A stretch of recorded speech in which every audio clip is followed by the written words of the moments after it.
submersible, the Nautilus, captained by the mysterious Captain Nemo. In last time's series of adventures, Aronnax got to go out with Captain Nemo to hunt in his underwater forest, and which they were almost attacked by a shark. And when we last left for the week, he had just visited the island of Vanikoro, which was the site of a great many historical calamities, and its position has always sort of been like in dispute. And we were finally able to find out once and for all had happened to the original discoverer of Vanikoro. So we're going to pick back up with the continued adventures of Aronnax, Conseil, and Ned Land with Chapter 20, The Torres Strait. During the night of December 27th to the 28th, the Nautilus left the waterways of Vanikoro behind with extraordinary speed. Its heading was southwesterly, and in 3 days it had cleared the 750 leagues that separated La Perouse's islands from the southeastern tip of Papua. On January 1st, 1868, bright and early, Conseil joined me on the platform. "Will master," the gallant lad said to me, "allow me to wish him a Happy New Year?" "Good heavens, Conseil, it's just like old times in my office at the Botanical Gardens in Paris. I accept your kind wishes, and I thank you for them. Only, I'd like to know what you mean by a happy year under the circumstances in which we're placed. Is it a year that will bring our imprisonment to an end, or a year that will see the strange voyage continue?" "Ye gods," Conseil replied, "I hardly know what to tell, master. We have certainly seen some unusual things, and for 2 months we've had no time for boredom. The latest wonder is always the most astonishing, and if this progression keeps up, I can't imagine what its climax will be. In my opinion, we'll never again have such an opportunity." "Never, Conseil. Besides, Mr. Nemo really lives up to his Latin name, since he couldn't be less in the way if he didn't exist." "True enough, Conseil. Therefore, with all due respect to master, I think a happy year would be a year that lets us see everything." "Everything, Conseil? No year could be that long. But what does Ned Land think about all this?" "Ned Land's thoughts are exactly the opposite of mine," Conseil replied. "He has a practical mind and a demanding stomach. He's tired of staring at fish and eating them day in and day out. This shortage of wine, bread, and meat isn't suitable for an upstanding Anglo-Saxon, a man accustomed to beefsteak and unfazed by regular doses of brandy or gin. For my part, Conseil, it doesn't bother me in the least, and I've adjusted very nicely to the diet on board." "So have I," Conseil replied.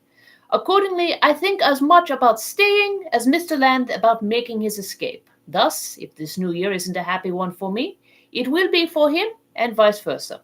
No matter what happens, one of us will be pleased. So, in conclusion, I wish master to have whatever his heart desires." "Thank you, Conseil. Only I must ask you to postpone the question of New Year's gifts and temporarily accept a hearty handshake in their place. It's all I have on me." "Master has never been more generous," Conseil replied. And with that, the gallant lad went away. By January 2nd, we had fared 11,340 miles, hence 5,250 leagues, from our starting point in the seas of Japan. Before the Nautilus's spur there stretched the dangerous waterways of the Coral Sea, off the northeast coast of Australia. Our boat cruised along a few miles away from that daunting shoal where Captain Cook's ship well nigh miscarried on June 10th, 1770. The craft that Cook was aboard charged into some coral rock, and if his vessel didn't go down, it was thanks to the circumstance that a piece of coral broke off in the collision and plugged the very hole it had made in the hull. I would have been deeply interested in visiting this long, 360-league reef against which the ever-surging sea broke with the fearsome intensity of thunderclaps. But just then the Nautilus's slanting fins took us to great depths, and I could see nothing of those high coral walls. I had to rest content with the various specimens of fish brought up by our nets. Among others, I noted some long-finned albacore, a species in the genus Scomber, as big as tuna, bluish on the flanks and streaked with crosswise stripes that disappear when the animal dies.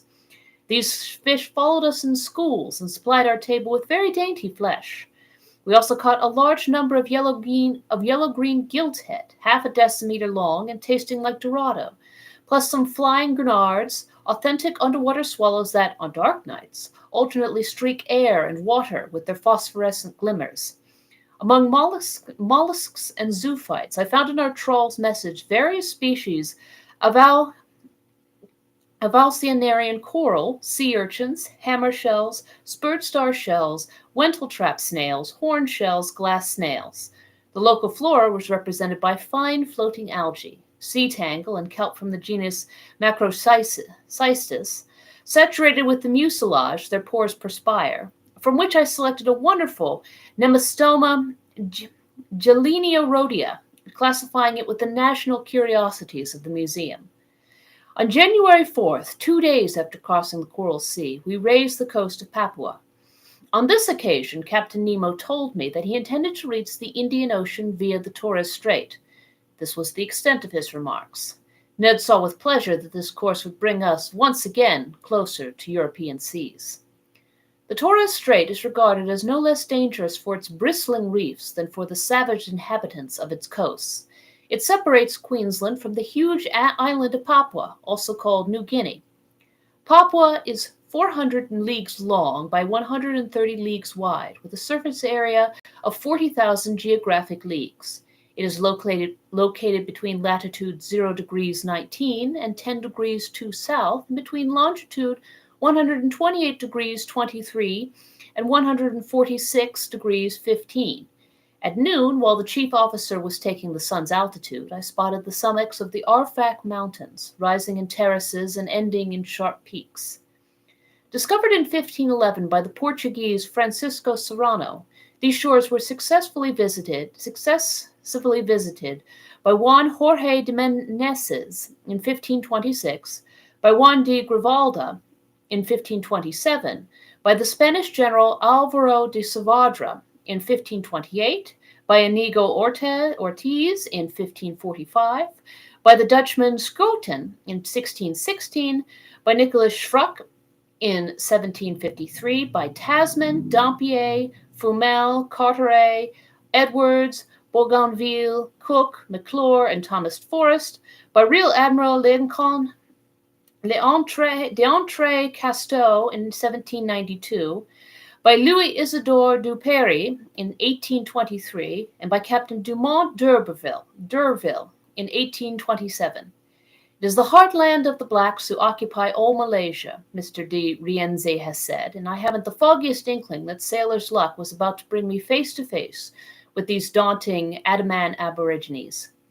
So the Nautilus hove before the entrance to the world's most dangerous strait, a passageway that even the boldest navigators hesitated to clear, the strait that Luis Valles de Torres faced on returning from the South Seas and Melanesia, the strait in which sloops of war under Captain Dumont d'Urville ran aground in 1840 and nearly miscarried with all hands. And even the Nautilus, rising superior to every danger in the sea, was about to become intimate with its coral reefs.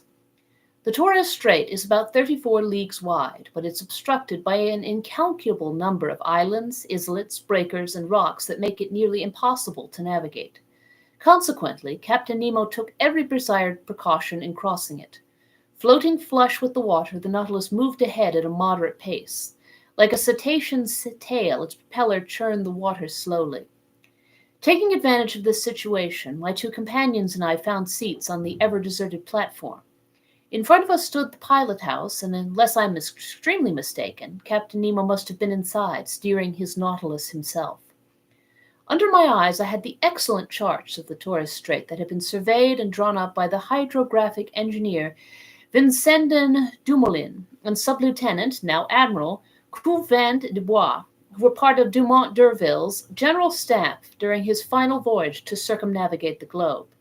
These, along with the efforts of Captain King, are the best charts for untangling the snarl of this narrow passageway, and I consulted them with scrupulous care. Around the Nautilus the sea was boiling furiously. A stream of waves, bearing from southeast to northwest at a speed of 2.5 miles per hour, broke over heads of coral merging here and there. "That's one rough sea," Ned Land told me. "Abominable indeed," I replied, "and hardly suitable for a craft like the Nautilus." "That damned captain," the Canadian went on, "must really be sure of his course, because if these clumps of coral so much as brush us, they'll rip our hull into 1,000 pieces."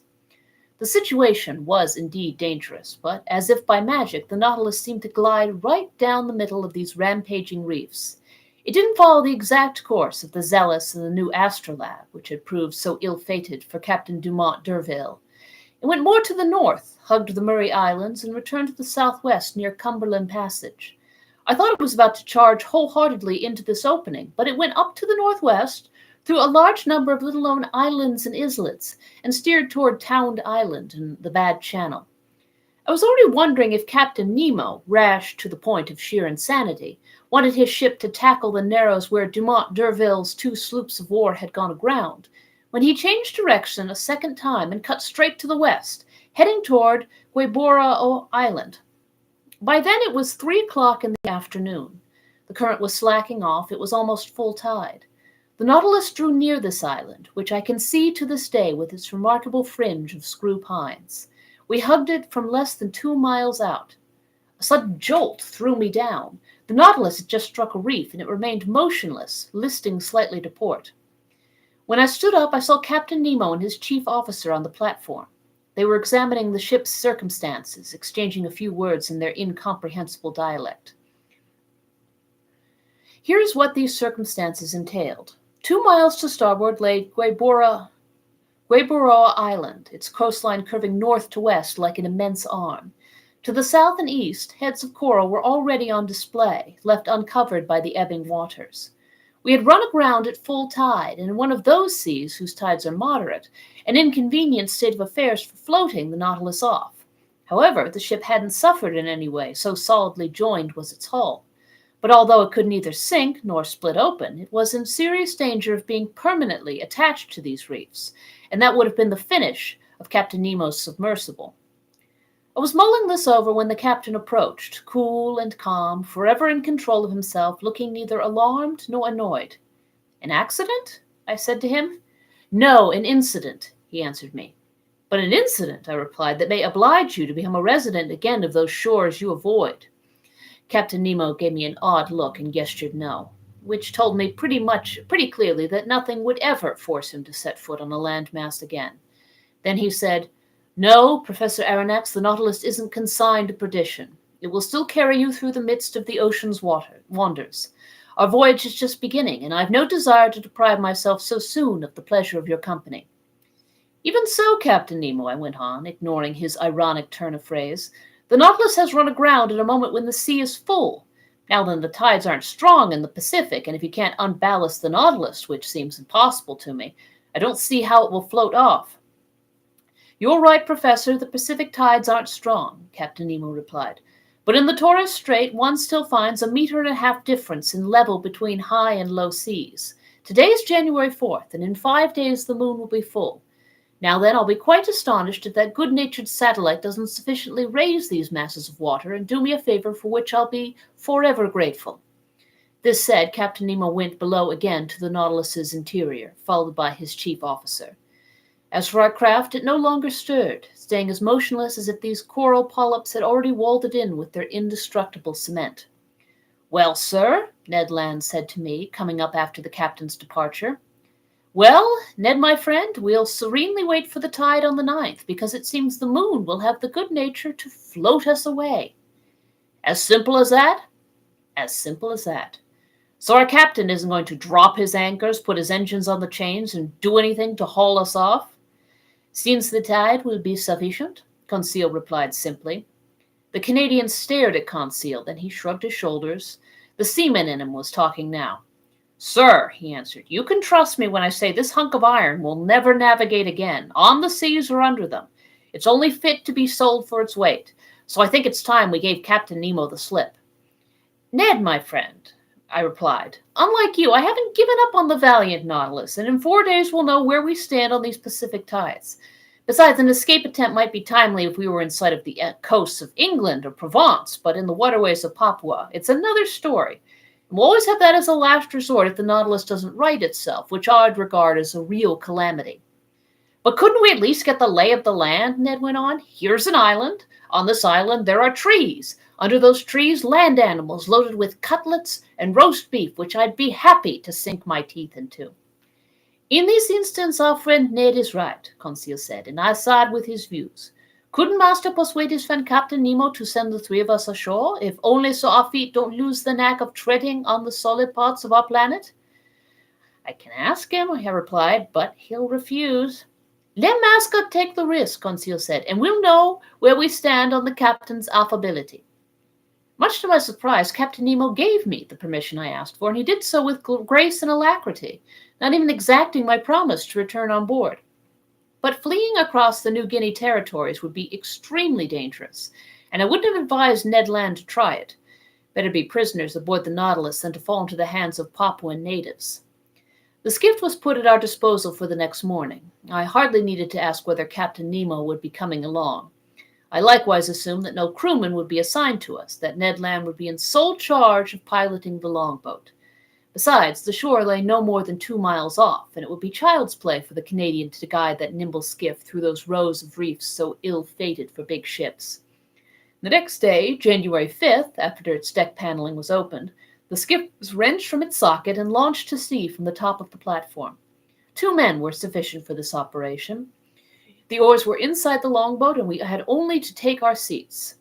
At 8 o'clock, armed with rifles and axes, we pulled clear of the Nautilus.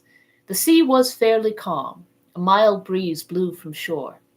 In place of by the oars, Conseil and I rowed vigorously, and Ned steered us into the narrow lanes between the breakers. The skiff handled easily and sped swiftly. Ned Land couldn't conceal his glee. He was a prisoner escaping from prison and never dreaming he would need to re-enter it. Meat, he kept repeating. Now we'll eat red meat, actual game, a real mess call, by thunder. I'm not saying fish aren't good for you, but we mustn't overdo 'em, and a slice of fresh venison grilled over live coals will be a nice change from our standard fare. You glutton, Conseil replied. You're making my mouth water. It remains to be seen, I said, whether these forests do contain game, and if the types of game aren't of such size that they can hunt the hunter. Fine, Professor Aronnax, answered the Canadian, whose teeth seemed to be as honed as the edge of an axe. But if there's no other quadruped on this island, I'll eat tiger sirloin. Our friend Ned grows disturbing. Whatever it is, Ned Land went on, any animal having 4 feet without feathers or 2 feet with feathers will be greeted by my very own one-gun salute. Oh, good, I replied. The reckless Mr. Land is at it again. Don't worry, Professor Aronnax, just keep rowing, the Canadian replied. I only need 25 minutes to serve you one of my own special creations. By 8:30, the Nautilus's skiff had just run gently aground on a sandy strand, after successfully clearing the ring of coral that surrounds Gueboroa Island. Chapter 21. Some Days Ashore. Stepping ashore had an exhilarating effect on me. Ned Land tested the soil with his boot as if he were laying claim to it. Yet it had only been 2 months since we'd become, as Captain Nemo expressed it, passengers on the Nautilus, in other words, the literal prisoners of its commander. In a few minutes, we were a gunshot away from the coast. The soil was almost entirely madreporic, but certain dry stream beds were strewn with granite rubble, proving that this island was of primordial origin. The entire horizon was hidden behind a curtain of wonderful forests. Enormous trees, sometimes as high as 200 feet, were linked to each other by garlands of tropical creepers, genuine natural hammocks that swayed in a mild breeze. There were mimosas, banyan trees, beefwood, teakwood, hibiscus, screw pines, palm trees, all mingling in wild profusion, and beneath the shade of their green canopies, at the feet of their gigantic trunks, there grew orchids, leguminous plants, and ferns. Meanwhile, ignoring all these fine specimens of Papuan flora, the Canadian passed up the decorative in favor of the functional. He spotted a coconut palm, beat down some of its fruit, broke them open, and we drank their milk and ate their meat with a pleasure that was a protest against our standard fare on the Nautilus. Excellent, Ned Land said. Exquisite, Conseil replied. And I don't think, the Canadian said, that your Nemo would object to us stashing a cargo of coconuts aboard his vessel. I imagine not, I replied, but he won't want to sample them. Too bad for him, Conseil said. And plenty good for us, Ned Land shot back. There'll be more left over. A word of caution, Mr. Land, I told the harpooner who was about to ravage another coconut palm. Coconuts are admirable things, but before we stuff the skiff with them, it would be wise to find out whether this island offers other substances just as useful. Some fresh vegetables would be well received in the Nautilus's pantry. Master is right, Conseil replied, and I propose we set aside 3 places in our longboat, one for fruit, another for vegetables, and a third for venison, of which I still haven't glimpsed the tiniest specimen. Don't give up so easily, Conseil, the Canadian replied. So let's continue our excursion, I went on, but keep a sharp lookout. This island seems uninhabited, but it still might harbor certain individuals who aren't so finicky about the kind of sort of game they eat. He, Ned put in with a meaningful movement of his jaws. Ned, oh horrors! Conseil exclaimed. Ye gods, the Canadian shot back. I'm starting to appreciate the charms of cannibalism. Ned, don't say that, Conseil answered. You, a cannibal? Why, I'd no longer be safe next to you, I who share your cabin. Does this mean I'll wake up half devoured one fine day? I'm awfully fond of you, Conseil, my friend, but not enough to eat you when there's better food around. Then I daren't delay, Conseil replied. The hunt is on. We absolutely must bag some game to placate this man-eater, or one of these mornings master won't find enough pieces of his manservant to serve him. While exchanging this chit-chat, we entered beneath the dark canopies of the forest, and for 2 hours we explored it in every direction. We couldn't have been luckier in our search for edible vegetation, and some of the most useful produce in the tropical zone supplied us with a valuable foodstuff missing on board. I mean the breadfruit tree, which is quite abundant in Gueboroa Island, and there I chiefly noted the seedless variety that in Malaysia is called rima. This tree is distinguished from other trees by a straight trunk 40 feet high. To the naturalist's eye, its gracefully rounded crown, formed by big, multi-lobed leaves, was enough to denote the artocarpus that has been so successfully transplanted to the Mascarene Islands east of Madagascar. From its massive greenery, huge globular fruit stood out, a decimeter wide and furnished on the outside with creases that assumed a hexangular pattern. It's a hardy plant that nature gives to regions lacking in wheat. Without needing to be cultivated, it bears fruit 8 months out of the year. Ned Land was on familiar terms with this fruit. He had already eaten it on his many voyages and knew how to cook its edible substance. So the very sight of it aroused his appetite, and he couldn't control himself. Sir, he told me, I'll die if I don't sample a little breadfruit pasta. Sample some, Ned, my friend. Sample all you like. We're here to conduct experiments. Let's conduct them. It won't take a minute, the Canadian replied. Equipped with a magnifying glass, he lit a fire of deadwood that was soon crackling merrily. Meanwhile, Conseil and I selected the finest artocarpus fruit. Some still weren't ripe enough, and their thick skins covered white, slightly fibrous pulps. But a great many others were yellowish and gelatinous, just begging to be picked. This fruit contained no pits. Conseil brought a dozen of them to Ned Land, who cut them into thick slices and placed them over a fire of live coals, all the while repeating, You'll see, sir, how tasty this bread is. Especially since we've gone without baked goods for so long, Conseil said.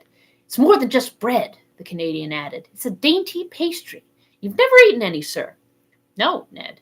All right, get ready for something downright delectable. If you don't come back for seconds, I'm no longer the king of harpooners.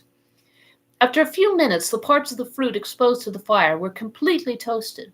On the inside, there appeared some white pasta, a sort of soft bread center whose flavor reminded me of artichoke. This bread was excellent, I must admit, and I ate it with great pleasure. Unfortunately, I said, this pasta won't stay fresh, so it seems pointless to make a supply for on board. By thunder, sir, Ned Land exclaimed. There you go, talking like a naturalist, but meanwhile I'll be acting like a baker. Conseil harvest some of this fruit to take with us when we go back. And how will you prepare it? I asked the Canadian. I'll make a fermented batter from its pulp that'll keep indefinitely without spoiling. When I want some, I'll just cook it on the galley for on board, but it'll have a slightly tart flavor, but you'll find it excellent. So, Mr. Ned, I see that this bread is all we need. Not quite, Professor, the Canadian replied. We need some fruit to go with it, or at least some vegetables. Then let's look for fruit and vegetables. When our breadfruit harvesting was done, we took to the trail to complete this dry land dinner. We didn't search in vain, and near noontime we had an ample supply of bananas. This delicious produce from the torrid zones ripens all year round, and Malaysians, who give them the name pisang, eat them without bothering to cook them. In addition to bananas, we gathered some enormous jackfruit with a very tangy flavor. some tasty mangoes, and some pineapples of unbelievable size. But this foraging took up a good deal of our time, which, even so, we had no cause to regret. Conseil kept Ned under observation. The harpooner walked in the lead, and during his stroll through this forest he gathered with sure hands some excellent fruit that should have completed his provisions. "So," Conseil asked, "you have everything you need, Ned, my friend?" "Humph," Canadian put in. "What? You're complaining?" "All this vegetation doesn't make a meal," Ned replied. "Just side dishes, dessert. But where's the soup course? Where's the roast?" "Right," I said. "Ned promised us cutlets, which seems highly questionable to me." "Sir," the Canadian replied, "our hunting not only isn't over, it hasn't even started. Patience. We're sure to end up bumping into some animal with either feathers or fur, if not in this locality, then another. And if not today, then tomorrow, because we mustn't wander too far off," Conseil added.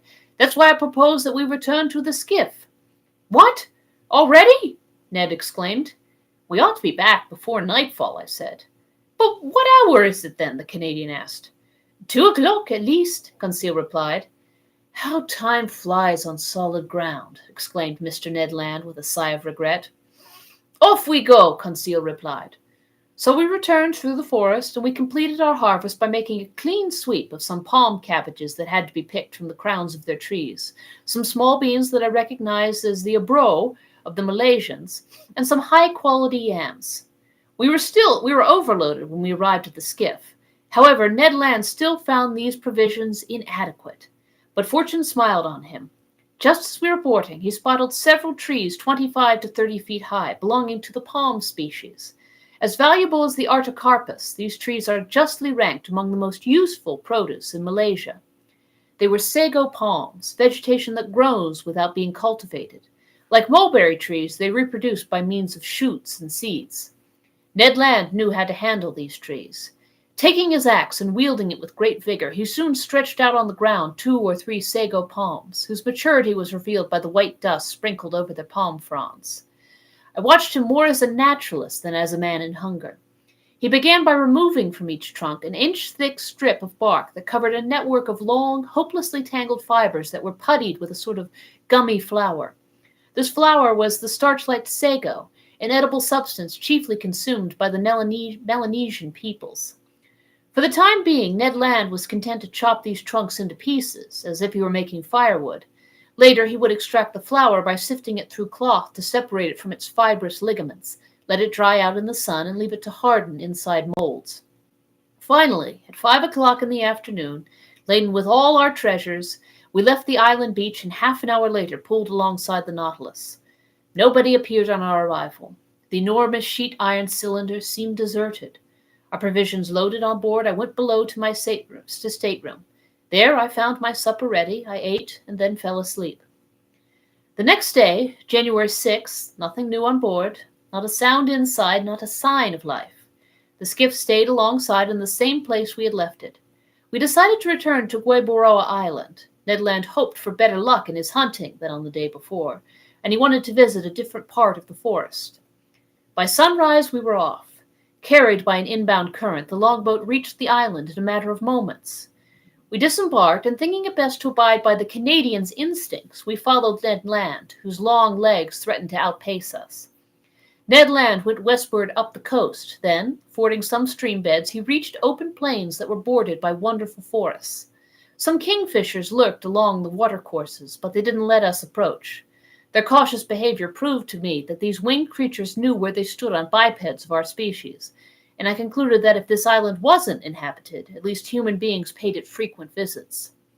After crossing a pretty lush prairie, we arrived on the outskirts of a small wood, enlivened by the singing and soaring of a large number of birds. "Still, they're merely birds," Conseil said. "But some are edible," the harpooner replied. "Wrong, Ned, my friend," Conseil answered, "because I see only ordinary parrots here." "Conseil, my friend," Ned replied in all seriousness, "parrots are like pheasants to people with nothing else on their plates." "And I might add," I said, "that when these birds are properly cooked, they're at least worth a stab of the fork." Indeed, under the dense foliage of this wood, a whole host of parrots fluttered from branch to branch, needing only the proper upbringing to speak human dialects. At present they were cackling in chorus with parakeets of every color, with solemn cockatoos that seemed to be pondering some philosophical problem, while bright red lories passed by like pieces of bunting borne on the breeze, in the midst of Calao parrots raucously on the wing, Papuan lories painted the subtlest shades of azure, and a whole variety of delightful winged creatures, none terribly edible.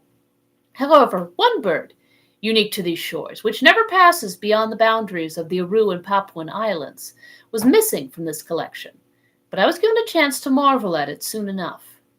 After crossing through a moderately dense thicket, we again found some plains obstructed by bushes. There I saw some magnificent birds soaring aloft, the arrangement of their long feathers causing them to head into the wind. Their undulating flight, the grace of their aerial curves, and the play of their colors allured and delected the eye. I had no trouble identifying them. "Birds of paradise!" I exclaimed. Order Passeriforma, division Clestromora, Conseil replied.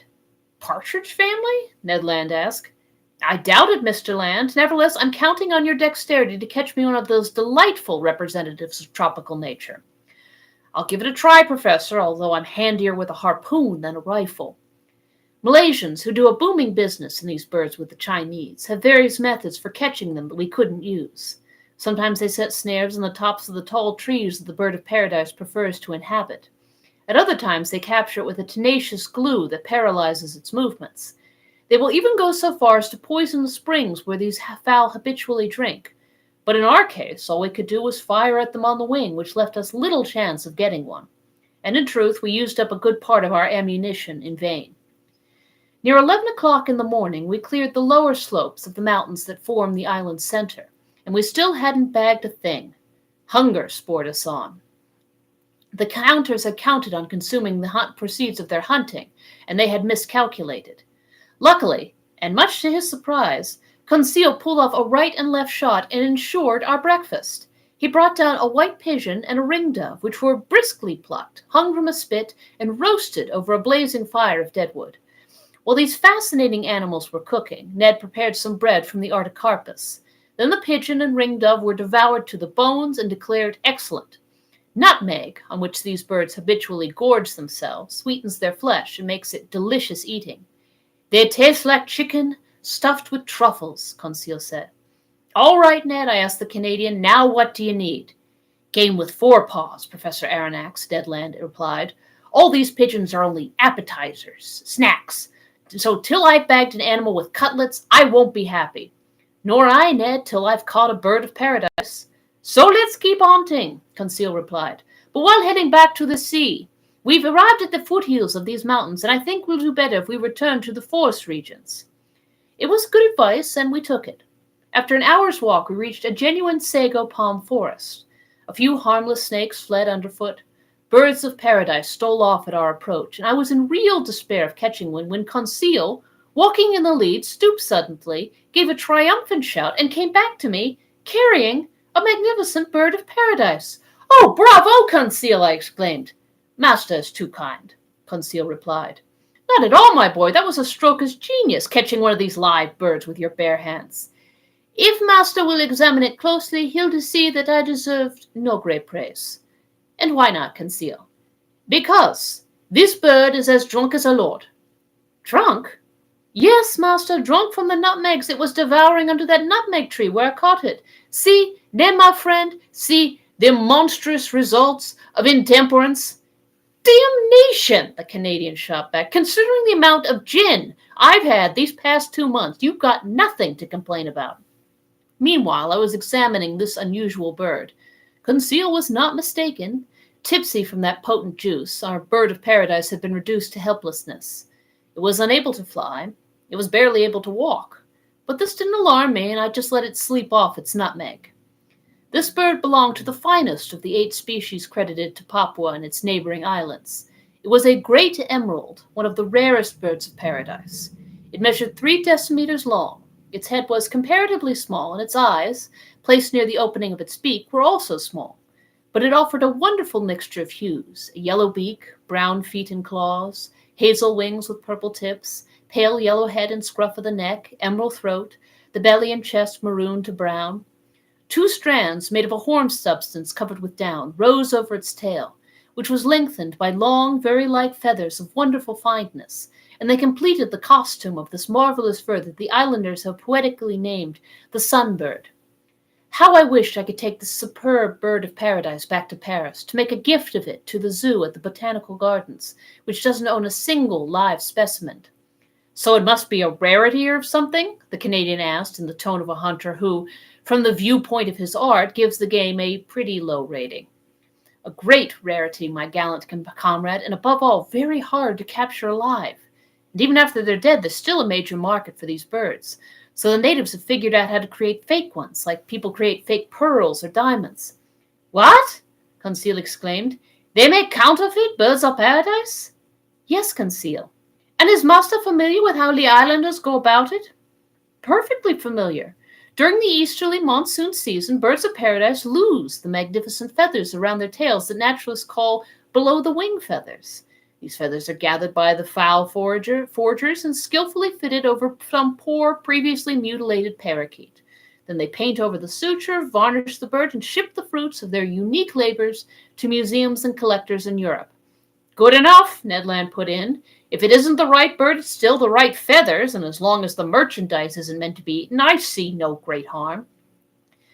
But if my desires were fulfilled by the capture of this bird of paradise, those of our Canadian huntsmen remained unsatisfied. Luckily, near 2 o'clock, Ned Land brought down a magnificent wild pig of the type the natives call bari otang. This animal came in the nick of time for us to bag some real quadruped meat, and it was warmly welcomed. Ned Land proved himself quite gloriously with his gunshot. Hit by an electric bullet, the pig dropped dead on the spot. The Canadian properly skinned and cleaned it after removing half a dozen cutlets destined to serve as the grilled meat course of our evening meal. Then the hunt was on again, and once more would be marked by the exploits of Ned and Conseil. In essence, beating the bushes, the 2 friends flushed a herd of kangaroos that fled by bounding away on their elastic paws. But these animals didn't flee so swiftly that our electric capsules couldn't catch up with them. "Oh, Professor!" shouted Ned Land, whose hunting fever had gone to his brain. "What excellent game, especially in a stew! What a supply for the Nautilus! 2, 3, 5 down! And just think how we'll devour all this meat ourselves, while those numbskulls on board won't get a shred." In his uncontrollable glee, I think the Canadian might have slaughtered the whole herd if he hadn't been so busy talking. But he was content with a dozen of these fascinating marsupials, which make up the first order of aplacental mammals, as Conseil just had to tell us. These animals were small in stature. They were a species of those rabbit kangaroos that usually dwell in the hollows of trees and are tremendously fast. But although of moderate dimensions, they at least furnish a meat that's highly prized. We were thoroughly satisfied with the results of our hunting. A gleeful Ned proposed that we return the next day to this magic island, which he planned to depopulate of its every edible quadruped. But he was reckoning without events. By 6 o'clock in the evening, we were back on the beach. The skiff was aground in its usual place. The Nautilus, looking like a long reef, emerged from the waves 2 miles offshore. Without further ado, Ned Land got down to the important business of dinner. He came wonderfully to terms with its entire cooking. Grilling over the coals, those cutlets from the bari otang soon gave off a succulent aroma that perfumed the air. But I catch myself following in the Canadian's footsteps. "Look at me, in ecstasy over freshly grilled pork. Please grant me a pardon, as I've already granted one to Mr. Land, and on the same grounds." In short, dinner was excellent. 2 ringdoves rounded out this extraordinary menu, sago pasta, bread from the artocarpus, mangoes, half a dozen pineapples, and the fermented liquor from certain coconuts heightened our glee. I suspect that my 2 fine companions weren't quite as clear-headed as one could wish. "What if we don't return to the Nautilus this evening?" Conseil said. "What if we never return to it?" Ned Land ended. Just then, a stone whizzed toward us, landed at our feet, and cut short the harpooner's proposition. And this is the point where the narrator takes a moment to refresh herself. What would be your favorite food on a deserted island where you had to catch or gather it? Discuss amongst yourselves.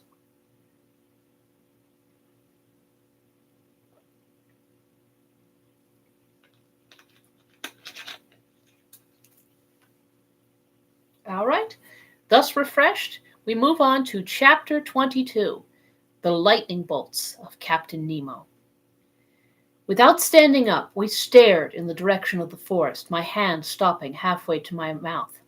Ned Land's completing its assignment. "Stones don't fall from the sky," Conseil said, "or else they deserve to be called meteorites."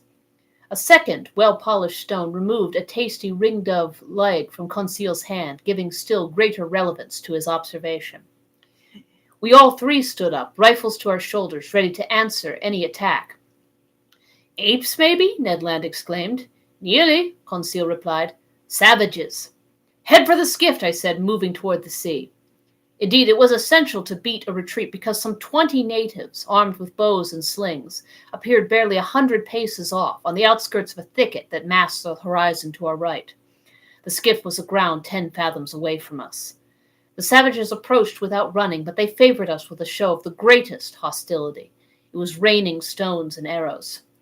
Ned Land was unwilling to leave his provisions behind, and despite the impending danger, he clutched his pig on one side, his kangaroos on the other, and scampered off with respectable speed.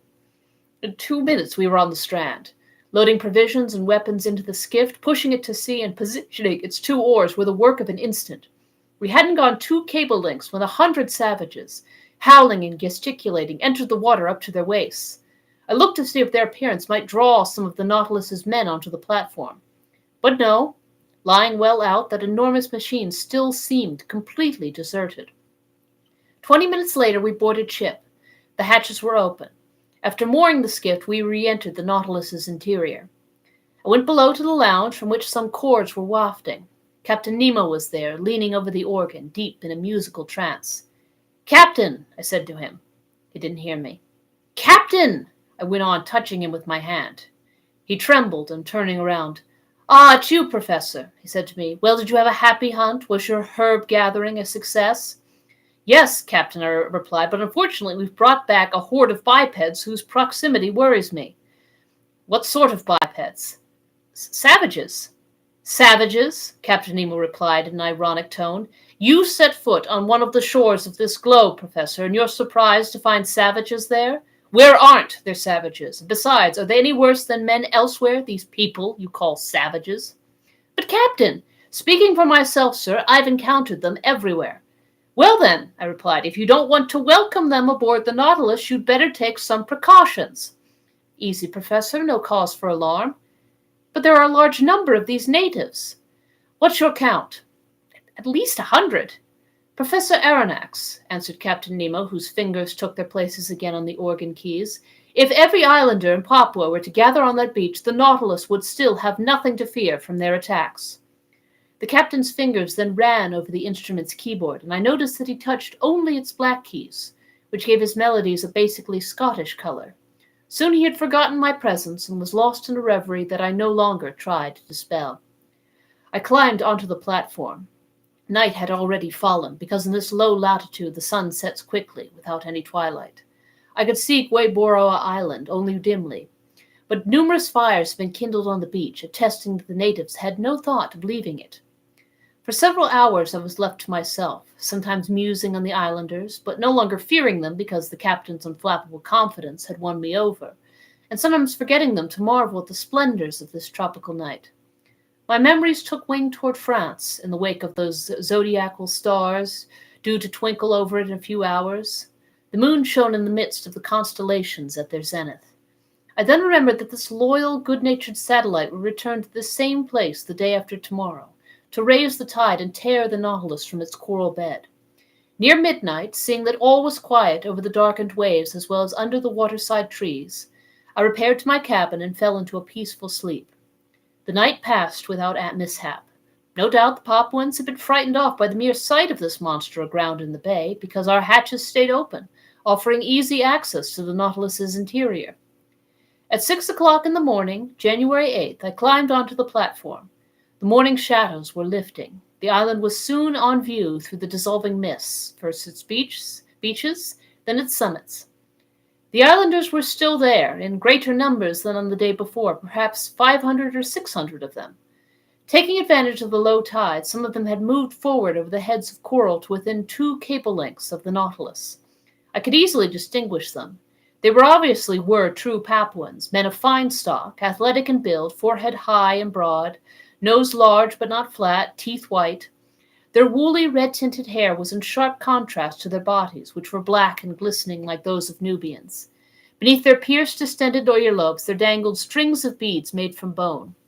Generally these savages were naked. I noticed some women among them, dressed from hip to knee in grass skirts held up by belts made of vegetation.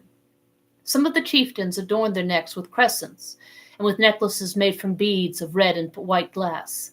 Armed with bows, arrows, and shields, nearly all of them carried from their shoulders a sort of net, which held those polished stones their slings hurl with such dexterity. One of these chieftains came fairly close to the Nautilus, examining it with care. He must have been a Mado of high rank, because he paraded in a mat of banana leaves that had ragged edges and was accented with bright colors. I could easily have picked off this islander, he stood at such close range, but I thought it best to wait for an actual show of hostility. Between Europeans and savages, it's acceptable for Europeans to shoot back, but not to attack first. During this whole time of low tide, the islanders lurked near the Nautilus, but they weren't boisterous. I often heard them repeat the word "asai," and from their gestures I understood they were inviting me to go ashore, an invitation I felt obliged to decline. So the skiff didn't leave shipside that day, much to the displeasure of Mr. Land, who couldn't complete his provisions. The adroit Canadian spent his time preparing the meat and flour products he had brought from Gueboroa Island. As for the savages, they went back to shore near 11 o'clock in the morning, when the heads of coral began to disappear into the waves of the rising tide. But I saw their numbers swell considerably on the beach. It was likely they had come from neighboring islands or from the mainland of Papua proper. However, I didn't see one local dugout canoe. Having nothing better to do, I decided to dredge these beautiful clear waters, which exhibited a profusion of shells, zoophytes, and open sea plants. Besides, it was the last day the Nautilus would spend in these waterways, if tomorrow it still floated off to the open sea, as Captain Nemo had promised. So I summoned Conseil, who brought me a small, light dragnet similar to those used in oyster fishing. "What about these savages?" Conseil asked me. "With all due respect to master, they don't strike me as very wicked." "They're cannibals even so, my boy." "A person can be both a cannibal and a decent man," Conseil replied, "just as a person can be both gluttonous and honorable. The one doesn't exclude the other." "Fine, Conseil, and I agree that there are honorable cannibals who decently devour their prisoners. However, I'm opposed to being devoured, even in all decency, so I'll keep on my guard, especially since the Nautilus's commander seems to be taking no precautions. And now let's get to work." For 2 hours, our fishing proceeded energetically, but without bringing up any rarities. Our dragnet was filled with Midas abalone, harp shells, obelisk shells, and especially the finest hammer shells I had seen to that day. We also gathered in a few sea cucumbers, some pearl oysters, and a dozen small turtles that we saved for the ship's pantry.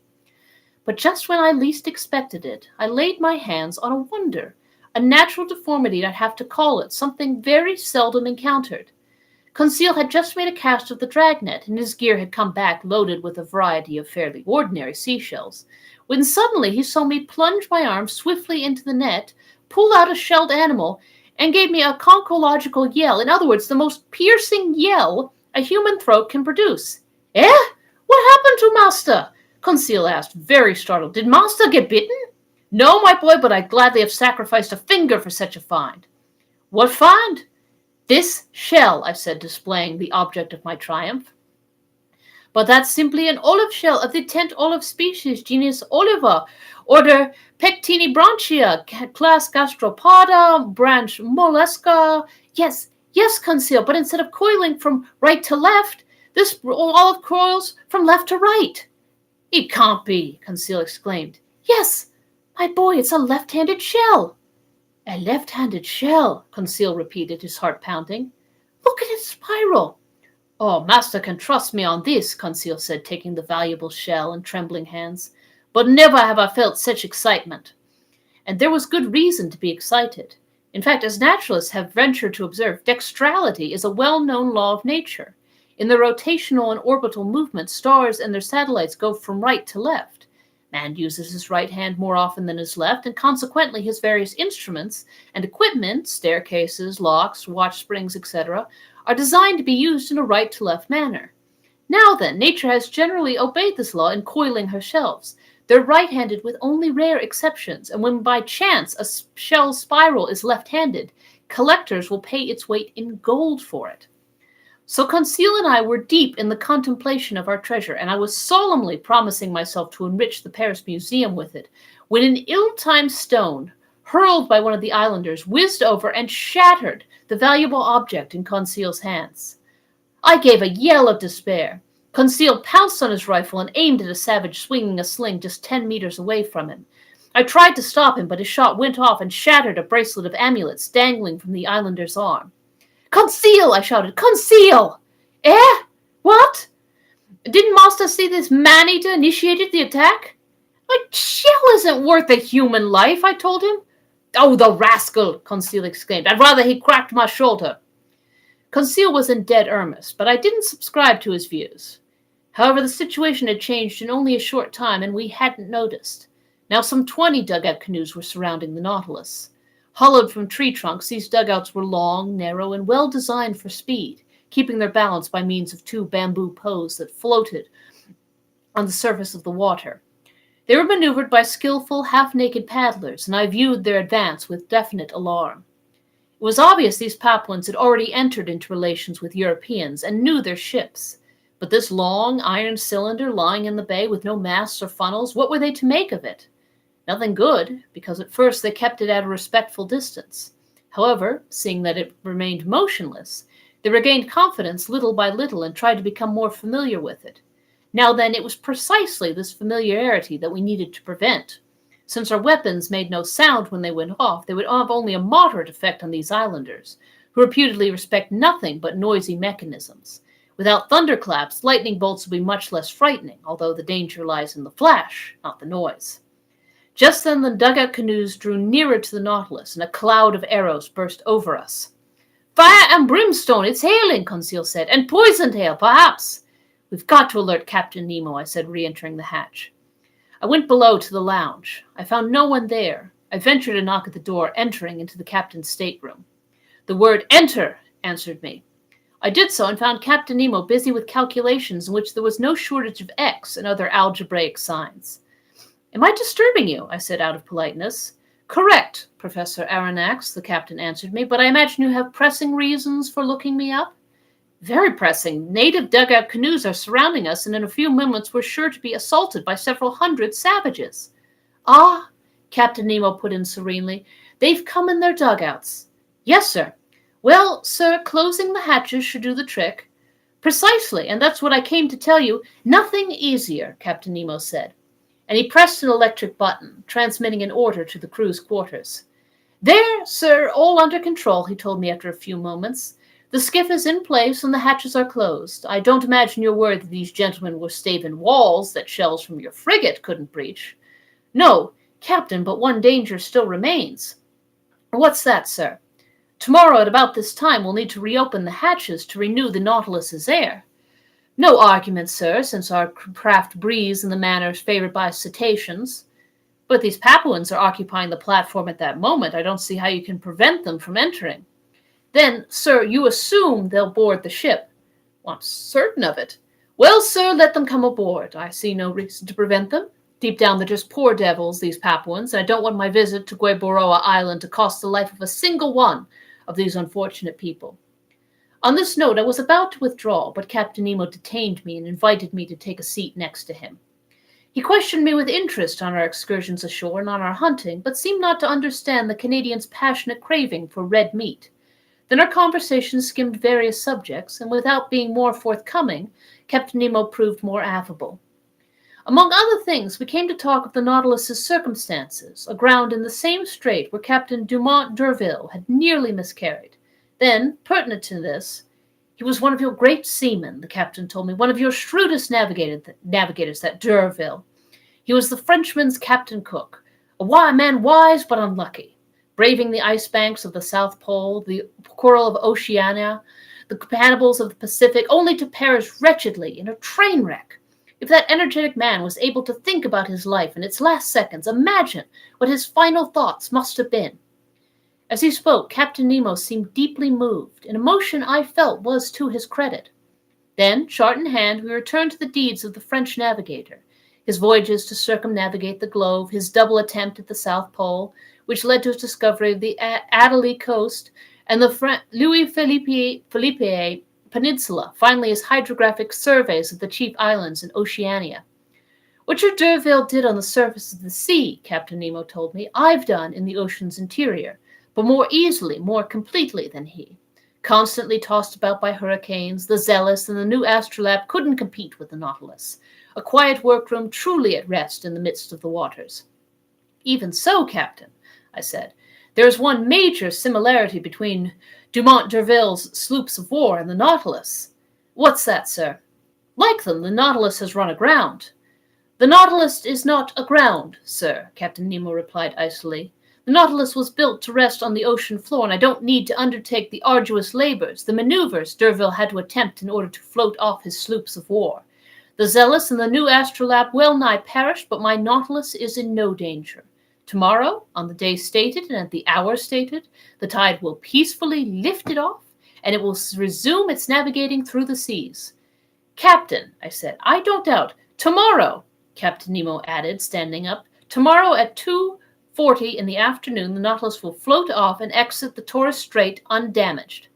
Producing these words in an extremely sharp tone, Captain Nemo gave me a curt and a bow. This was my dismissal, and I re-entered my stateroom.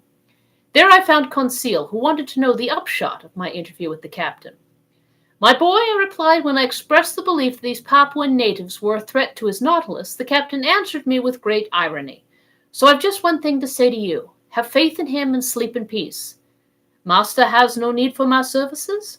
No, my friend. What's Ned Land up to? Begging Master's indulgence, Conseil replied, but our friend Ned is concocting a kangaroo pie that will be the 8th wonder. I was left to myself. I went to bed, but slept pretty poorly. I kept hearing noises from the savages, who were stamping on the platform and letting out deafening yells. The night passed in this way, without the crew ever emerging from their usual inertia. They were no more disturbed by the presence of these man-eaters than soldiers in an armored fortress are troubled by ants running over the armor plate.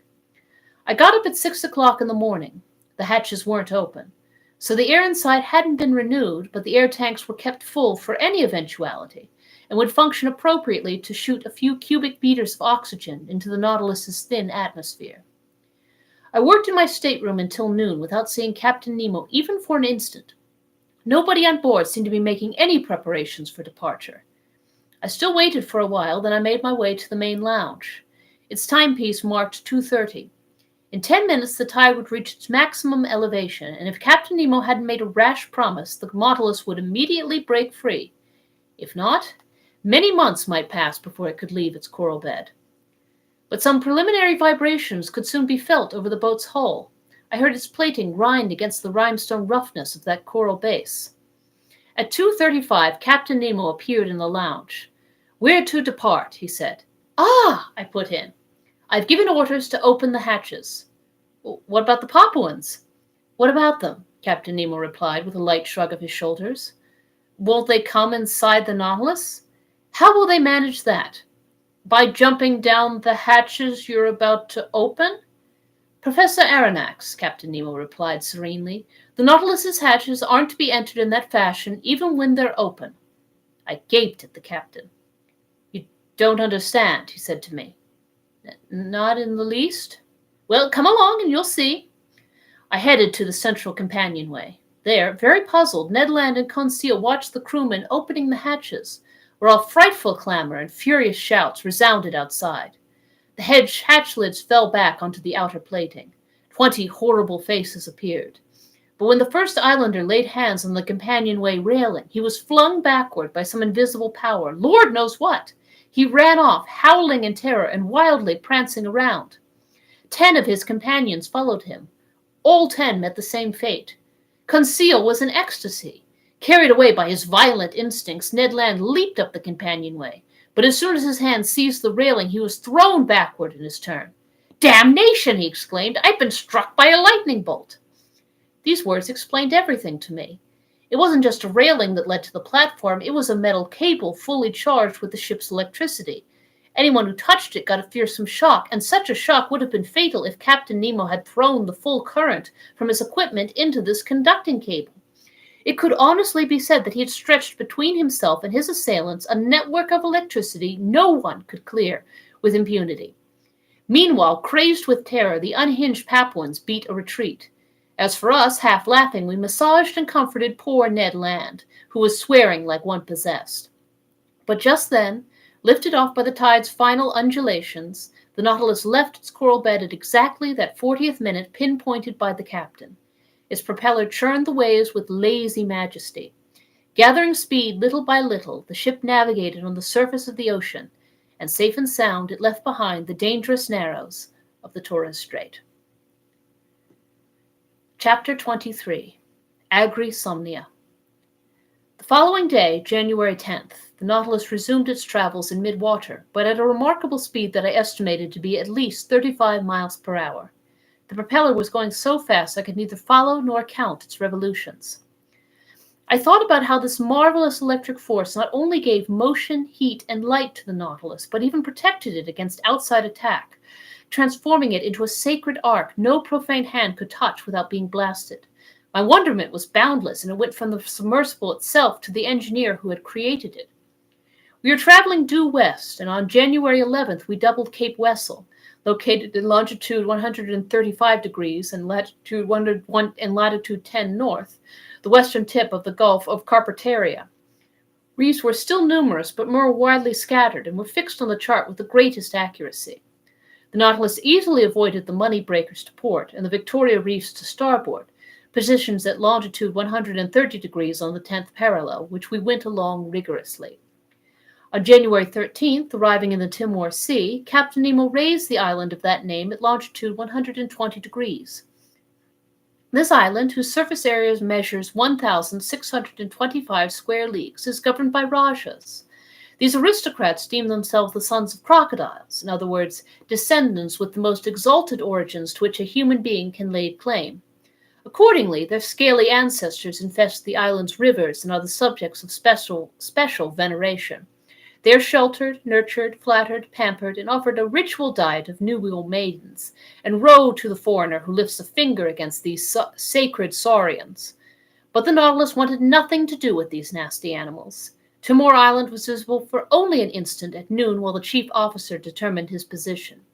I also caught only a glimpse of Little Roti Island, part of this same group, whose women have a well-established reputation for beauty in the Malaysian marketplace. After our position fixed, the Nautilus's latitude bearings were modulated to the southwest. Our prow pointed to the Indian Ocean. Where would Captain Nemo's fancies take us? Would he head up the shores of Asia? Would he pull nearer to the beaches of Europe? Unlikely choices for a man who avoided populated areas. So would he go down south? Would he double the Cape of Good Hope, then Cape Horn, and push on to the Antarctic Pole? Finally, would he return to the seas of the Pacific, where his Nautilus could navigate freely and easily? Time would tell. After cruising along the Cartier, Hibernia, Seringapatam, and Scott reefs, the solid element's last excursions against the liquid element, we were beyond all sight of shore by January 14th. The Nautilus slowed down in an odd manner, and very unpredictable in its ways. It sometimes swam in the midst of the waters, sometimes drifted on their surface. During this phase of our voyage, Captain Nemo conducted interesting experiments on the different temperatures and various strata of the sea. Under ordinary conditions, such readings are obtained using some pretty complicated instruments whose findings are dubious, to say the least, whether they're thermometric sounding lines whose glass often shatters under the water's pressure, or those devices based on the varying resistance of metals to electric currents. The results so obtained can't be adequately double-checked. By contrast, Captain Nemo would seek the sea's temperature by going himself into its depths, and when he placed his thermometer in contact with the various layers of liquid, he found the sought-for degree immediately and with certainty. And so, by loading up its ballast tanks or by sinking obliquely with its slanting fins, the Nautilus successfully reached depths of 3,000, 4,000, 5,000, 7,000, 9,000, and 10,000 meters. And the ultimate conclusion from these experiments was that in all latitude, the sea had a permanent temperature of 4.5 degrees centigrade at a depth of 1,000 meters. I watched these experiments with the most intense fascination. Captain Nemo brought a real passion to them. I often wondered why he took these observations. Were they for the benefit of his fellow man? It was unlikely, because sooner or later his work would perish with him in some unknown sea, unless he intended the results of his experiments for me. But that meant the end of this strange voyage of mine. Meant this strange voyage of mine would come to an end, and no such end was in sight. Be that as it may, Captain Nemo also introduced me to the different data he had obtained on the relative densities of the water in our globe's chief seas. From this news I derived some personal enlightenment having nothing to do with science. It happened the morning of January 15th. The captain, with whom I was strolling on the platform, asked me if I knew how salt water differs in density from sea to sea. I said no, adding there was a lack of rigorous scientific observations on the subject. I've taken such observations, he told me, and I can vouch for their reliability. Fine, I replied, but the Nautilus lives in a separate world, and the secrets of its scientists don't make their way ashore. You're right, Professor, he told me after a few moments of silence. This is a separate world. It's as alien to the Earth as the planets accompanying our globe around the Sun, and will never become familiar with the work of scientists on Saturn or Jupiter. But since fate has linked our two lives, I can reveal the results of my observations to you. I'm all attention, Captain. You're aware, Professor, that salt water is denser than fresh water, but this density isn't uniform. In essence, since I represent the density of fresh water by 1.000, then I find 1.028 for the waters of the Atlantic, 1.026 for the waters of the Pacific, 1.030 for the waters of the Mediterranean. Aha, he thought. I thought, so he ventures into the Mediterranean. 1.018 for the waters of the Ionian Sea, and 1.029 for the waters of the Adriatic. Assuredly, the Nautilus didn't avoid the heavily traveled seas of Europe, and from this insights I concluded that the ship would take us back, perhaps very soon, to more civilized shore. I expected Ned Land to greet this news with unfeigned satisfaction. For several days, our work hours were spent in all sorts of experiments, on the degree of salinity in waters at different depths, or on their electric properties, colorations, and transparency. And in every instance, Captain Nemo displayed an ingenuity equaled only by his graciousness toward me. Then I saw no more of him for some days, and again lived on board in seclusion. On January 16th, the Nautilus seemed to have fallen asleep just a few meters beneath the surface of the water. Its electric equipment had been turned off, and the motionless propeller let it ride with the waves. I assumed that the crew were busy with interior repairs required by the ship's strenuous mechanical action. My companions and I then witnessed an unusual sight. The panels in the lounge were open, and since the Nautilus's beacon was off, a hazy darkness reigned in the midst of the waters. Covered with heavy clouds, the stormy sky gave only the faintest light to the ocean's upper strata.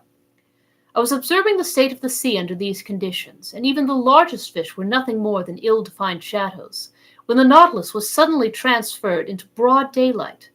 At first I thought the beacon had gone back on and was casting its electric light into the liquid mass.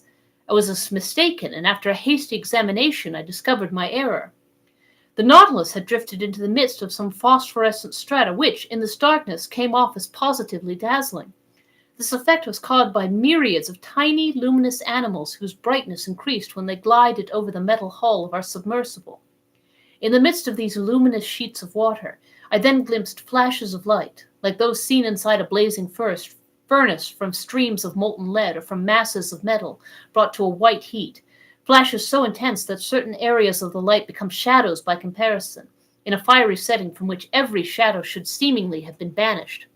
No, this was no longer the calm emission of our usual lighting. This light throbbed with unprecedented vigor and activity. You sensed that it was alive. In essence, it was a cluster of countless open-sea infusoria, of Noctiluca, an eighth of an inch wide, actual globules of transparent jelly equipped with a thread-like tentacle, up to 25,000 of which had been counted in 30 cubic centimeters of water.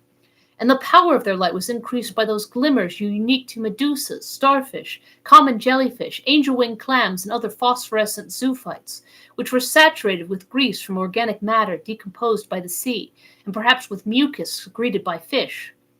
For several hours the Nautilus drifted in this brilliant tide, and our wonderment grew when we saw huge marine animals cavorting in it, like the fire-dwelling salamanders of myth. In the midst of these flames that didn't burn, I could see swift, elegant porpoises, the tireless pranksters of the sea, and sailfish 3 meters long, those shrewd heralds of hurricanes, whose fearsome broadswords sometimes banged against the lounge window. Then smaller fish appeared, miscellaneous triggerfish, leatherjacks, unicorn fish, and 100 others that left strites on this luminous atmosphere in their course. Some magic lay behind this dazzling sight. Perhaps some atmospheric condition had intensified this phenomenon? Perhaps a storm had been unleashed on the surface of the waves. But only a few meters down, the Nautilus felt no tempest's fury, and the ship rocked peacefully in the midst of the calm waters. And so it went on, some new wonder constantly delighting us. Conseil observed and classified his zoophytes, articulates, mollusks, and fish. The days passed quickly, and I no longer kept track of them. Ned, as usual, kept looking for changes of pace from our standard fare. Like actual snails, we were at home in our shell, and I can vouch that it's easy to turn into a full-fledged snail. So this way of living began to seem simple and natural to us, and we no longer envisioned a different lifestyle on the surface of the planet Earth, when something happened to remind us of our strange circumstances. On January 18th, the Nautilus lay in longitude 105 degrees and latitude 15 degrees south. The weather was threatening, the sea rough and billowy. The wind was blowing a strong gust from the east. The barometer, which had been falling for some days, forecast an approaching struggle of the elements. I had climbed onto the platform just as the chief officer was taking his readings of hour angles. Out of habit, I waited for him to pronounce his daily phrase. But on that day it was replaced by a different phrase, just as incomprehensible. Almost at once I saw Captain Nemo appear, lift his spyglass, and inspect the horizon. For some minutes the captain stood motionless, rooted to the spot contained within the field of his lens. Then he lowered his spyglass and exchanged about 10 words with his chief officer. The latter seemed to be in the grip of an excitement he tried in vain to control. More in command of himself, Captain Nemo remained cool. Furthermore, he seemed to be raising certain objections that his chief officer kept answering with flat assurances. At least that's what I gathered from their differences in tone and gesture. As for me, I stared industriously in the direction under observation, but without spotting a thing. Sky and water merged into a perfectly clean horizon line. Meanwhile, Captain Nemo strolled from one end of the platform to the other, not glancing at me, perhaps not even seeing me. His step was firm, but less regular than usual. Sometimes he would stop, cross his arms over his chest, and observe the sea. What could he be looking for over that immense expanse? By then the Nautilus lay hundreds of miles from the nearest coasts. The chief officer kept lifting his spyglass and stubbornly examining the horizon, walking up and down, stamping his foot, and his nervous agitation a sharp contrast to his superior. But this mystery would inevitably be cleared up, and soon, because Captain Nemo gave orders to increase speed. At once the engine stepped up its drive power, setting the propeller in swifter rotation. Just then the chief officer drew the captain's attention anew. The latter interrupted his strolling and aimed his spyglass at the point indicated. He observed it a good while. As for me, deeply puzzled, I went below to the lounge and brought back an excellent long-range telescope I habitually used. Leaning my elbows on the beacon housing, which jutted from the stern of the platform, I got set to scour that whole stretch of sky and sea. But no sooner had I peered into the eyepiece than the instrument was snatched from my hands. I spun around. Captain Nemo was standing before me, but I almost didn't recognize him. His facial features were transfigured. Gleaming with dark fire, his eyes had shrunk beneath his frowning brow. His teeth were half bared. His rigid body, clenched fists, and head drawn between his shoulders all attested to a fierce hate breathing from every pore. He didn't move. My spyglass fell from his hand and rolled at his feet. Had I accidentally caused these symptoms of anger? Did this incomprehensible individual think I had detected some secret forbidden to guests on the Nautilus? No, I wasn't the subject of his hate because he wasn't even looking at me. His eyes stayed stubbornly fixed on that inscrutable point of the horizon. Finally, Captain Nemo regained his self-control. His facial appearance, so profoundly changed, now resumed its usual calm. He addressed a few words to his chief officer in their strange language, then he turned to me. "Professor Aronnax," he told me in a tone of some urgency, "I ask that you now honor one of the binding agreements between us." "Which one, Captain?" "You and your companions must be placed in confinement until I see fit to set you free." "You're in command," I answered, gaping at him, "but may I address a question to you?" "You may not, sir." After that, I stopped objecting and started obeying, since resistance was useless. I went below to the cabin occupied by Ned Land and Conseil, and I informed them of the captain's decision. I'll let the reader decide how this news was received by the Canadian. In any case, there was no time for explanations. 4 crewmen were waiting at the door, and they led us to the cell where we had spent our first night aboard the Nautilus. Ned Land tried to lodge a complaint, but the only answer he got was a door shut in his face. "Will master tell me what this means?" Conseil asked me. I told my companions what had happened. They were astonished as I was, but no wiser. Then I sank into deep speculation, and Captain Nemo's strange facial seizure kept haunting me. I was incapable of connecting 2 ideas in logical order, and I had strained into the most absurd hypotheses when I was snapped out of my mental struggles by these words from Ned Land. "Well, look here, lunch is served." Indeed, the table had been laid. Apparently, Captain Nemo had given this order at the same time he commanded the Nautilus to pick up speed. "Will a master allow me to make a recommendation?" Conseil asked me. "Yes, my boy," I replied. "Well, master needs to eat his lunch. It's prudent because we have no idea what the future holds." "You're right, Conseil." "Unfortunately," Ned Land said, "they've only given us the standard menu." "Ned, my friend," Conseil answered, "what would you say if they'd given us no lunch at all?" This dose of sanity cut the harpooner's complaints clean off. We sat down at the table. Our meal proceeded pretty much in silence. I ate very little. Conseil, everlastingly prudent, force-fed himself. And despite the menu, Ned Land didn't waste a bite. Then, lunch over, each of us propped himself in a corner. Just then, the luminous globe lighting our cell went out, leaving us in profound darkness. Ned Land soon dozed off, and to my astonishment, Conseil also fell into a heavy slumber. I was wondering what could have caused this urgent need for sleep when I felt a dense torpor saturate my brain. I tried to keep my eyes open, but they closed in spite of me. I was in the grip of anguished hallucinations. Obviously, some sleep-inducing substance had been laced into the food we'd just eaten. So imprisonment wasn't enough to conceal Captain Nemo's plans from us. Sleep was needed as well. Then I heard the hatches close. The sea's undulations, which had been creating a gentle rocking motion, now ceased. Had the Nautilus left the surface of the ocean? Was it re-entering the motionless strata deep in the sea? I tried to fight off this drowsiness. It was impossible. My breathing grew weaker. I felt a mortal chill freeze my dull, nearly paralyzed limbs. Like little domes of lead, my lids fell over my eyes. I couldn't raise them. A morbid sleep, full of hallucinations, seized my whole being.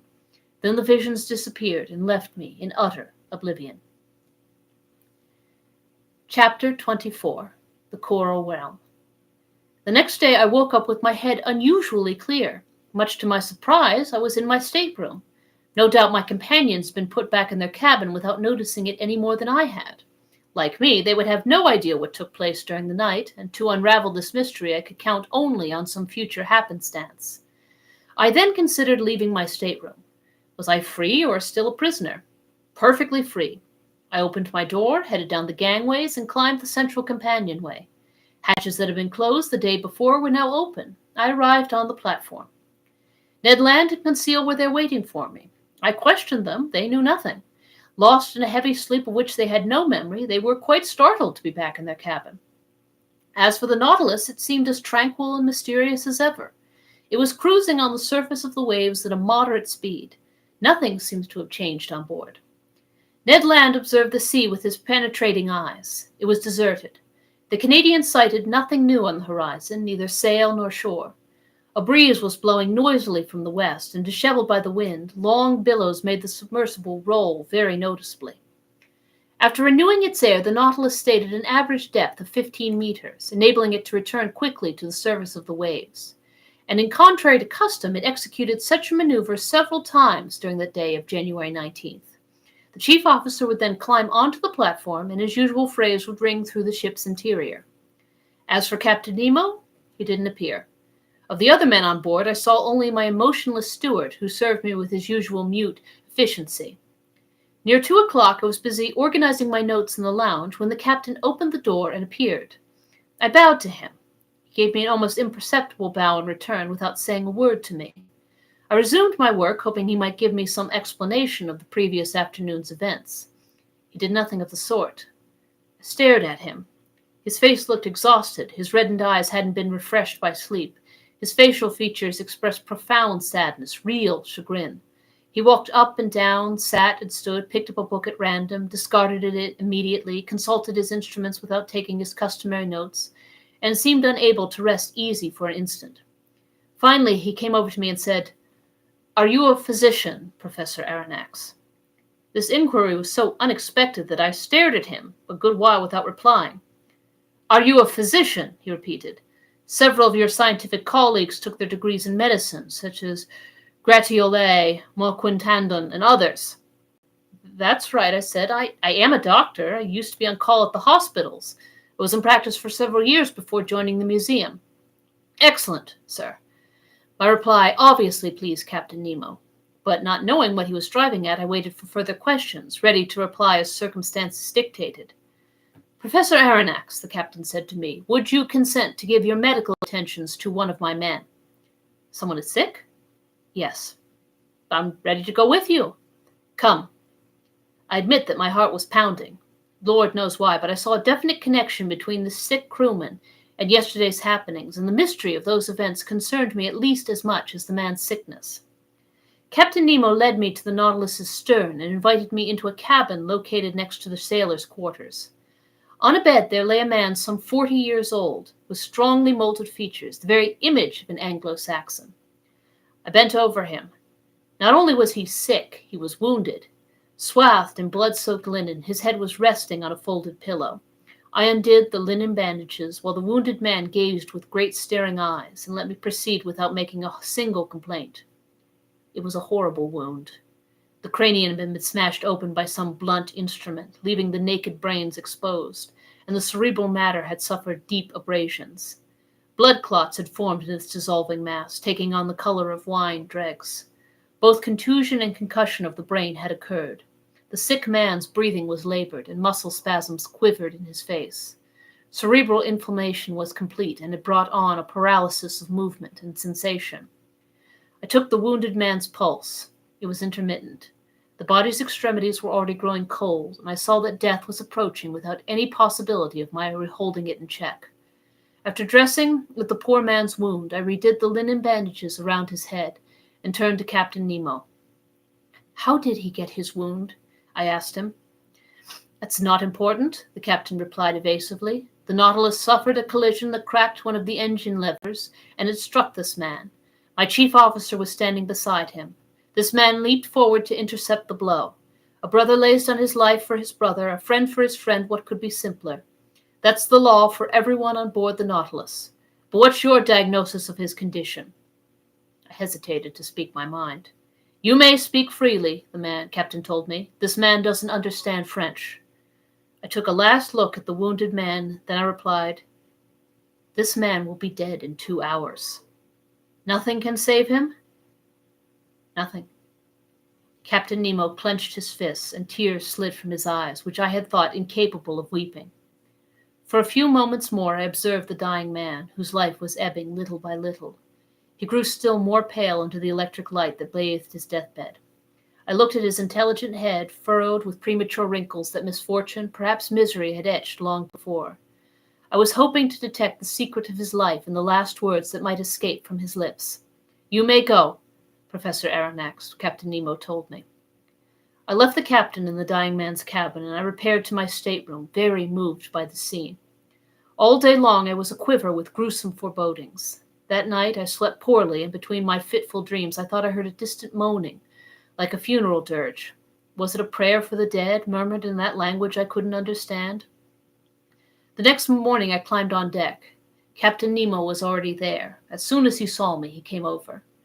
"Professor," he said to me, "would it be convenient for you to make an underwater excursion today?" "With my companions?" I asked. "If they're agreeable." "We're yours to command, Captain." "Then kindly put on your diving suits." As for the dead or dying man, he hadn't come into the picture. I rejoined Ned Land and Conseil. I informed them of Captain Nemo's proposition. Conseil was eager to accept, and this time the Canadian proved perfectly amiable to going with us. It was 8 o'clock in the morning. By 8:30 we were suited up for this new stroll and equipped with our 2 devices for lighting and breathing. The double door opened, and accompanied by Captain Nemo with a dozen crewmen following, we set foot on the firm seafloor where the Nautilus was resting, 10 meters down. A gentle slope gravitated to an uneven bottom whose depth was about 15 fathoms. This bottom was completely different from the one I had visited during my first excursion into the waters of the Pacific Ocean. Here I saw no fine-grained sand, no underwater prairies, not one open-sea forest. I immediately recognized the wondrous region in which Captain Nemo did the honors that day. It was the coral realm. In the zoophyte branch, class Alcyonaria, one finds the order Grigonaria, which contains 3 groups: sea fans, Isidian polyps, and coral polyps. It's in this last that precious coral belongs, an unusual substance that, at different times, has been classified in the mineral, vegetable, and animal kingdoms. Medicine to the ancients, jewelry to the moderns, it wasn't decisively placed in the animal kingdom until 1694 by Peysonnel of Marseille. A coral is a unit of tiny animals assembled over a polypary that's brittle and stony in nature. These polyps have a unique generating mechanism that reproduces them via the budding process, and they have an individual existence while also participating in a communal life. Hence they embody a sort of natural socialism. I was familiar with the latest research on this bizarre zoophyte, which turns to stone while taking on a tree form, as some naturalists have very aptly observed, and nothing could have been more fascinating to me than to visit one of these petrified forests that nature has planted on the bottom of the sea. We turned on our Ruhmkorff devices and went along a coral shoal in the process of forming, which, given time, will someday close off this whole part of the Indian Ocean. Our path was bordered by hopelessly tangled branches, formed from snarls of shrubs all covered with little star-shaped, white-streaked flowers. Only, contrary to plants on shore, these tree forms become attached to rocks on the seafloor by heading from top to bottom. Our lights produced 1,000 delightful effects while playing over these brightly colored boughs. I fancied I saw these cylindrical, membrane-filled tubes trembling beneath the water's undulations. I was tempted to gather their fresh petals, which were adorned with delicate tentacles, some newly in bloom, others barely opened, while nimble fish with fluttering fins brushed past them like flocks of birds. But if my hands came near the moving flowers of these sensitive, lively creatures, an alarm would instantly sound throughout the colony. The white petals retracted into their red sheaths, the flowers vanished before my eyes, and the bush changed into a chunk of stony nipples. Sheer chance had placed me in the presence of the most valuable specimens of this zoophyte. This coral was the equal of those fished up from the Mediterranean off the Barbary coast or the shores of France or in Italy. With its bright colors, it lived up to those poetic names of bloodflower and blood foam that the industry confers on its finest exhibit. Coral sells for as much as $500 per pound, and in this locality the liquid strata hid enough to make the fortunes of a whole host of coral fishermen. This hopeless substance often merges with other polyparies, forming compact, hopelessly tangled units known as macchiata, and I noticed some wonderful pink samples of this coral. But as the bushes shrank, the tree forms magnified. Actual petrified thickets and long alcoves from some fantastic school of architecture kept opening up before our steps. Captain Nemo entered beneath a dark galley whose gentle slope took us to a depth of 100 meters. The light from our glass coils produced magical effects at times, lingering on the wrinkled roughness of some natural arch or some overhang suspended like a chandelier, which our lamps flecked with fiery sparks. Amid these shrubs of precious coral, I observed other polyps no less unusual. Melita coral, rainbow coral with jointed outgrowths, then a few tufts of genus Corallina, some green and others red, actually a type of seaweed encrusted with limestone salts, which, after long disputes, naturalists have finally placed in the vegetable kingdom. But, as one intellectual has remarked, here, perhaps, is the actual point where life rises humbly out of slumbering stone, but without breaking away from its crude starting point. Finally, after 2 hours of walking, we reached a depth of about 300 meters. In other words, the lowermost limit at which coral can begin to form. But here it was no longer some isolated bush or a modest grove of low timber. It was an immense forest, huge mineral vegetation, enormous petrified trees linked by garlands of elegant hydras from the genus Plumularia, those tropical creepers of the sea, all decked out in shades and gleams. We passed freely under their lofty boughs, lost in the shadows of the waves, while at our feet organ pipe coral, stony coral, star coral, fungus coral, and sea anemone from the genus Caryophylla formed a carpet of flowers all strewn with dazzling gems. What an indescribable sight! Oh, if only we could share our feelings! Why were we imprisoned behind these masks of metal and glass? Why were we forbidden to talk with each other? At least let us lead the lives of the fish that populate this liquid element, or better yet, the lives of amphibians who can spend long hours either at sea or on shore, traveling through their double domain as their whims dictate. Meanwhile, Captain Nemo had called a halt. My companions and I stopped walking, and turning around, I saw the crewmen form a semicircle around their leader. Looking with greater care, I observed that 4 of them were carrying on their shoulder an object that was oblong in shape. At this locality, we stood in the center of a huge clearing surrounded by the tall tree forms of this underwater forest. Our lamps cast a sort of brilliant twilight over the area, making inordinately long shadows on the seafloor. Past the boundaries of the clearing, the darkness deepened again, relieved only by little sparkles given off by the sharp crests of coral. Ned Land and Conseil stood next to me. We stared, and it dawned on me that I was about to witness a strange scene. Observing the seafloor, I saw that it swelled at certain points from low bulges that were encrusted with limestone deposits and arranged with a symmetry that betrayed the hand of man. In the middle of the clearing, on a pedestal of roughly piled rocks, there stood a cross of coral, extending long arms you would have thought were made of petrified blood. At a signal from Captain Nemo, one of his men stepped forward and, a few feet from this cross, detached a mattock from his belt and began to dig a hole. I finally understood. This clearing was a cemetery, this hole a grave, that oblong object the body of the man who must have died during the night.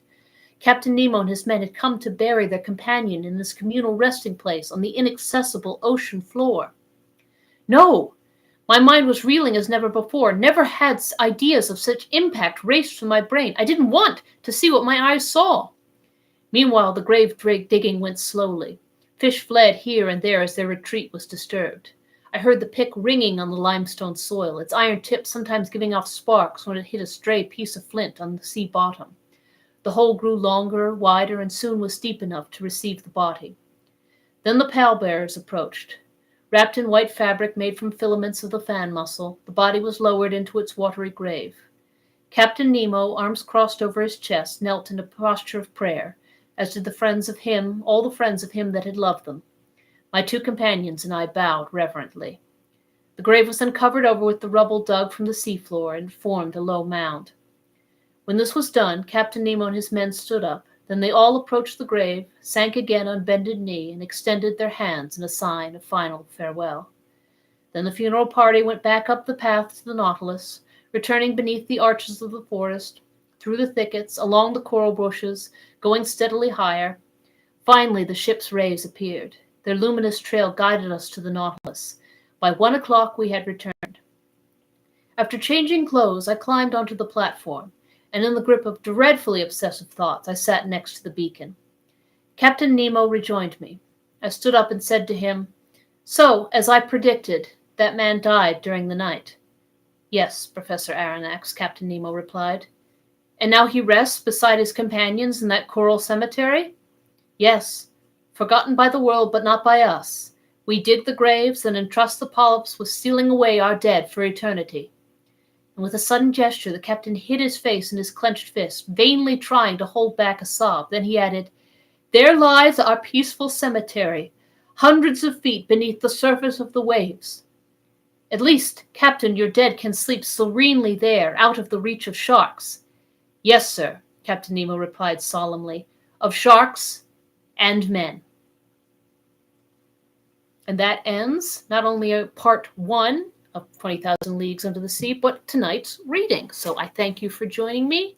Our next time will be actually September. We will be meeting. It will be September the 1st, a Thursday at 7 p.m. here on YouTube. So I hope that you will join me then for our next outing into the wondrous world beneath the sea. In the meantime, keep reading, keep wearing your fabulous sea-themed hats. Keep watching all of our previous videos on the library's YouTube channel, Washington County Free Library on YouTube. Watch all of our OG animated episodes. Watch all of our past books. And I will see you in 2 weeks' time on September the 1st, a Thursday at 7 p.m. here on YouTube. Have a good night.